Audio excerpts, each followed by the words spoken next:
हाँ जी, हाँ जी, हाँ जी, हाँ जी, मेरे प्यारे प्यारे सीए फाइनल वाले दोस्तों, सुस्वागतम सर आज के अपने सेशन के अंदर। सर आज अपन डिस्कस करने वाले सीए फाइनल ऑडिट का सर एबीसी एनालिसिस। उसके पहले मैं डिस्क्लेमर दे दूं भाई, एबीसी एनालिसिस ना बहुत ही गंदा हो चुका है आजकल।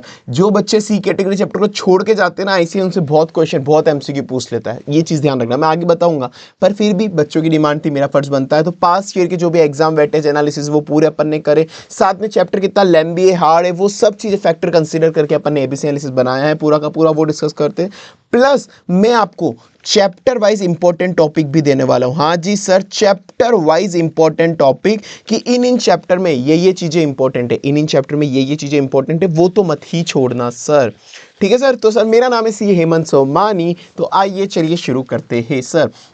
देखो सबसे पहले मैं आपको ऑडिट का बता दूं। देखो ये देखो, ये अपना पास्ट ईयर का वेटेज ट्रेंड एनालिसिस है, ठीक है ना। ये कुछ सालों का, उसके पहले का भी मैंने करा था। अब यहाँ पे इस शीट में जगह नहीं थी इतना डालने की, इसलिए ठीक है ना। तो बाकी अब ये देखो, ये ऑन अप्रोक्स तुमको एक वेटेज एनालिसिस दिख रहा होगा, ठीक है। ये पीडीएफ पे तुमको शेयर कर दूंगा, बाकी मैं उसके अलावा भी तुम चाहो तो स्क्रीनशॉट ले लो। तो सर ये फिक्स होता है जनरली जो स्टैंडर्ड्स ऑन ऑडिटिंग ऐसे 700 800 ऐसे ही एसआरएस वगैरह होते हैं, वो अप्रोक्सीमेटली आईसीआई बोलता है कि 50 मार्क्स से पूछेंगे, पर आईसीआई आजकल 50 से 60 मार्क्स तक भी जा रहा है इनको पूछने में, एमसीक्यू को मिलाकर, एमसीक्यू को इंक्लूड करके, ठीक है। तुम यहां पर भी देखोगे तो अच्छे खासे आईसीआई ने क्वेश्चन अपन से यहाँ पे पूछे हैं। उसके बाद से प्रोफेशनल एथिक्स होता है, जो आईसीआई बोलता है कि सर हम 20 मार्क्स का प्रोफेशनल एथिक्स पूछेंगे। उसमें आईसीआई ने इस बार 24 मार्क्स का पूछ लिया था, पहले भी 22 मार्क्स का पूछा, मतलब ये अच्छा खासा वेटेज रखता है।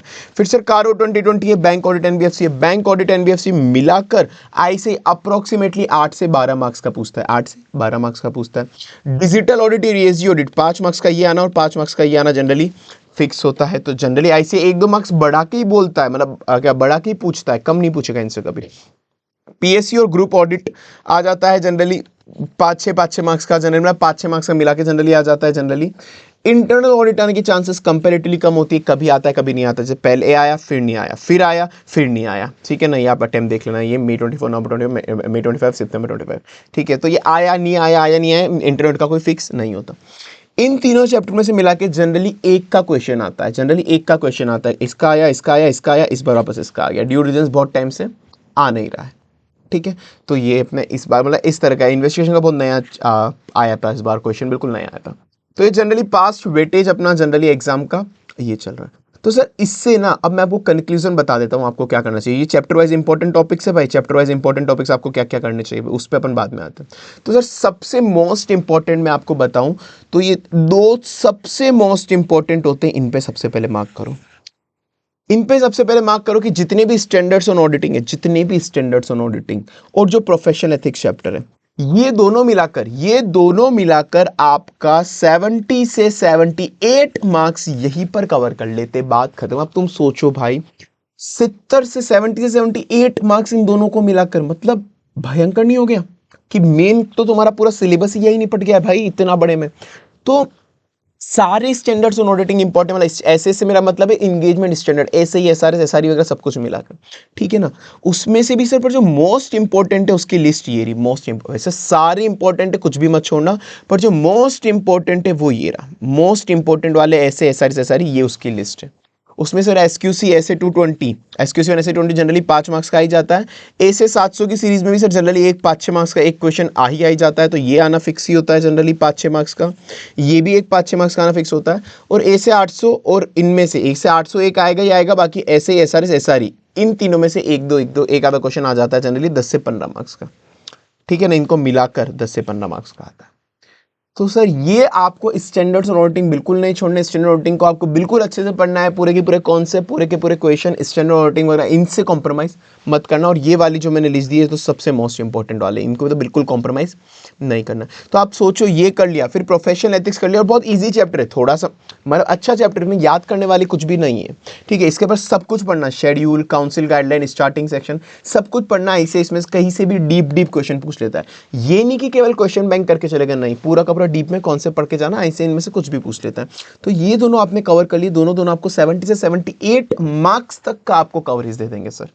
अब तो और क्या ही चाहिए। तो सर ये आप डाल दो बिल्कुल मस्त वाला ए कैटेगरी, इससे तो बढ़िया कुछ हो ही नहीं सकता है, ये मस्त वाला ए कैटेगरी है। उसके बाद जो सर चला कारो 2020 का एक 5 मार्क्स का क्वेश्चन आ ही जाता है, ईएसजी एसजीजी ऑडिट का 5 मार्क्स का आ ही जाता है, बैंक ऑडिट एनबीएफसी ऑडिट मिला के 6 से 10 मार्क्स का आ जाता है। तो मैं जनरली इसको डालूंगा अपने बी कैटेगरी में, इसको मैं डालूंगा बी कैटेगरी। इसका मतलब ये नहीं कि तुम इससे कोई कॉम्प्रोमाइज करो, बस ये बच्चों के सेटिस्फेक्शन के लिए भाई। आईसीआई का बाकी कोई भरोसा नहीं है, ऑनेस्टली बोल रहा हूँ, आईसीआई का कोई भरोसा नहीं है, आईसीआई कब ट्रेंड हिला दे कोई भरोसा नहीं है। कब वो आधी बार सी कैटेगरी वालों से वो इतने एमसीक्यू पूछ लेता है, इतने एमसीक्यू पूछ लेता है, वो ऑटोमेटिक ए कैटेगरी बन जाता है। ठीक है, तो उसका कोई भरोसा नहीं है आईसीआई का। बाकी कारो 2020 सर 5 मार्क्स का जनरली आ ही जाता है। ईएसजी एसजीजी तो फिक्स है कि 5 मार्क्स का आएगा ही आएगा।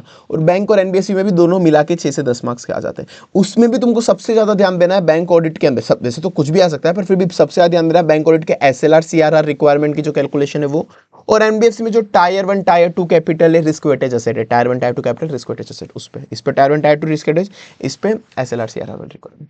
तो ये आपका पूरा मिला के बी कैटेगरी।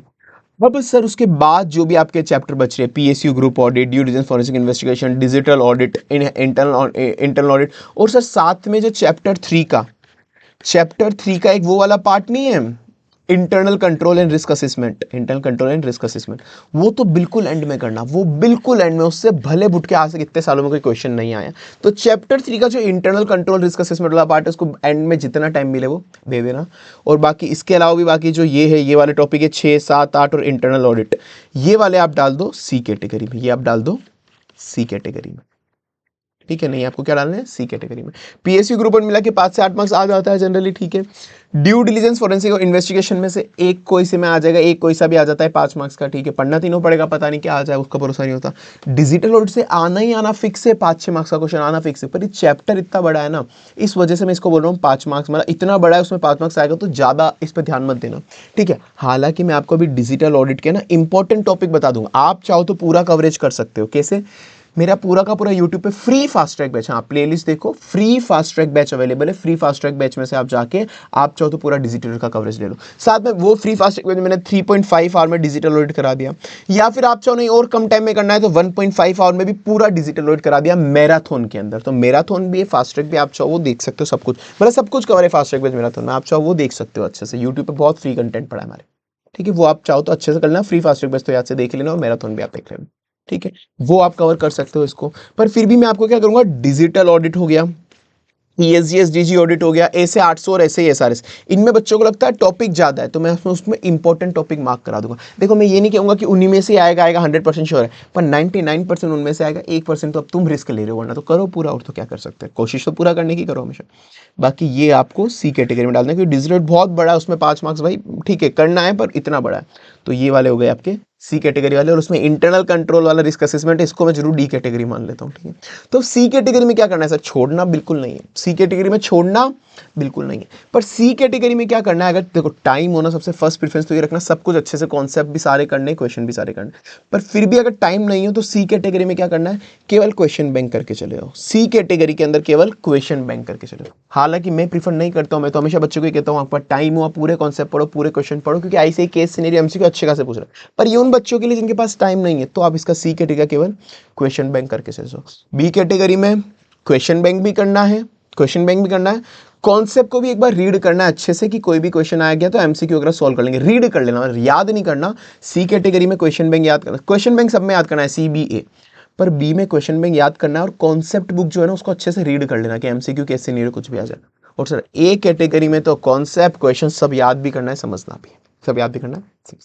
तो ये आपका एबीसी एनालिसिस है, कॉन एन एवरेज। ठीक है, अब मैं आपको इंपॉर्टेंट लिस्ट बताता हूँ मेनली। जैसे सर ए से 800 ऐसे ही एसआरएस में बच्चे कंफ्यूज होते हैं कि सर बहुत सारे टॉपिक्स हैं। देखो बहुत सारे हैं, पर वो पढ़ने लायक जो टॉपिक है ना, केवल रीड करने वाले लगभग सारे टॉपिक, पर रीड सारे करना, रीड से कॉम्प्रोमाइज मत करना, रीड करना ताकि एमसीक्यू कैसे नहीं सोल्व। पर जो याद करने वाले टॉपिक है वो बहुत कम है। अब देखो उसमें जो मोस्ट इंपॉर्टेंट टॉपिक है, इसका स्क्रीनशॉट ले लो, वरना मैं पीडीएफ भी शेयर कर दूंगा तुमको। ए से 800 ऐसे 800 810 800 इनका स्क्रीनशॉट ले लो, इसमें से ये टॉपिक मोस्ट इंपॉर्टेंट है। ठीक है, अब वापस ये एसआरएस ऐसा ही, इसका स्क्रीनशॉट ले लो, इसका स्क्रीनशॉट ले लो, इसका स्क्रीनशॉट ले लो। अब देखो उसके बाद सेम सर जो एसजीजी ऑडिट और डिजिटल में बच्चों को लगता है सर टॉपिक बहुत ज़्यादा है, सर है बिल्कुल है, ये वाला तो चलो फिर भी तुम कवर कर सकते हो, ईएसजी एसजीजी।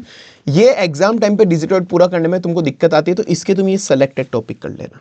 ठीक है ना, मतलब कोशिश हमेशा ये करना पूरा कर लेना, तुमसे नहीं हो पा रहा मैराथन देख लेना मेरा, पर नहीं किसी भी चांस में नहीं हो पा रहा तो ये सेलेक्टेड टॉपिक्स तो याद से कर ही लेना अच्छे से। और बाकी ईएसजी एसडी में भी ये वाले टॉपिक आप, तो ये आपका पूरा सर एबीसी एनालिसिस है, पूरा ट्रेंड एनालिसिस। उसके बाद भी अगर आपको कुछ डाउट हो तो मुझसे याद रखे पूछ लेना। बाकी आईसीए का कोई भरोसा नहीं, लास्ट के कुछ अटेम्प्ट में जो बच्चे पेपर दे रहे हैं उनसे पूछ लेना, आईसीए बहुत बुरी ठोक देता है भाई। तो ज़्यादा ऐसा नहीं कि तुम सी कैटेगरी छोड़ के जा रहे हो, नहीं ऐसा नहीं करना है तुमको, इस चीज़ ध्यान रखना। ठीक है सर, चलो बाकी tata bye bye, see you.